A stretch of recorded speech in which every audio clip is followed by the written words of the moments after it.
పుడంపాడు, నారా కోడూరు, జాగర్లముడి, సంగం Jagarlamudi, Angalakuduru, Tenali Tenali Tenali. Yes, ఇప్పుడు మనం గుంటూరు జిల్లాలో ఉన్నటువంటి తెనాలిలో ఉన్నాం. తెనాలిలో సరదాగా టిఫిన్ తినటం కోసం వచ్చాను. ఎస్, మీరు వింటుంది కరెక్టే. తెనాలిలో టిఫిన్ తినటానికి వచ్చాను. ఏందిరా, గుంటూరు నుండి సుమారు 28 కిలోమీటర్లు వెళ్ళి టిఫిన్ తినాలా? నువ్వు అంత డబ్బున్నోడివా? అంత బాగా బలిసిందా అని చెప్పి అపార్థం చేసుకోవద్దు. ఈ రోజు రాఖీ పండుగ సందర్భంగా ఉదయాన్నే నా అదృష్టాన్ని పరీక్షించుకోవటం కోసం నా 2015 మోడల్ ఆటో తీసుకొని గుంటూరులో బయలుదేరుతూ ఉన్నప్పుడు ఒక అద్భుతమైనటువంటి ఆర్డర్ పడిందనమాట.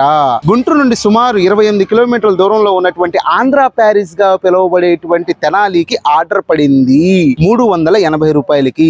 ఒక కస్టమర్ ఎక్స్ట్రా ఉన్నారు, 50 రూపాయలు ఎక్స్ట్రా అడగకుండానే ఇచ్చారు. Thanks to passenger. దూరం ఆర్డర్లు వెళ్ళనన్నావు, నాకు బుద్ధి వచ్చిందన్నావు, మళ్ళీ ఎందుకు వచ్చావురా తెనాలి, నువ్వు మారవా అని చెప్పి మీరు అడగొచ్చు. ఎస్, తప్పదు, పేదవాడినండి, పొట్టకూటి కోసం వచ్చాను. మనకున్నటువంటి ఆర్థిక కష్టాల మూలంగా వెళ్ళాలనుకుంటాం, వద్దనుకుంటూ ఉంటాం. ఇదంతా సర్వసాధారణమైనటువంటి విషయం, మీరు వినాలి, తప్పదు. ఇప్పుడు తెనాలిలో ఉన్నటువంటి పినపాడు అంట, ఈ ఏరియాలో ఉన్నాము. బాగా ఆకలేస్తుంది. ఈ రిటర్న్ ట్రిప్ పడుతుందో లేదో కూడా తెలియదు. ఇక్కడే టిఫిన్ తినేసి ఆ తర్వాత మెల్లిగా మనం గుంటూరుకి చేరుకునేటువంటి ప్రయత్నం చేద్దాం. తెనాలిలో జిలేబీ ఫేమస్ అని వాళ్ళు వీళ్ళు చెప్పడం తప్ప నాకు కూడా తెలియదు. కానీ తిని చూపించాలంటే ఇప్పుడు టైం లేదు, డబ్బు కూడా లేదు. ఏదో ఒక రోజు తెనాలి మొత్తం తిరిగి మీ అందరికి చూపిస్తాను బాబు, చూపిస్తాను. ఇప్పుడు దారిలో టిఫిన్ తినేసి గుంటూరుకి వెళ్ళిపోదాం.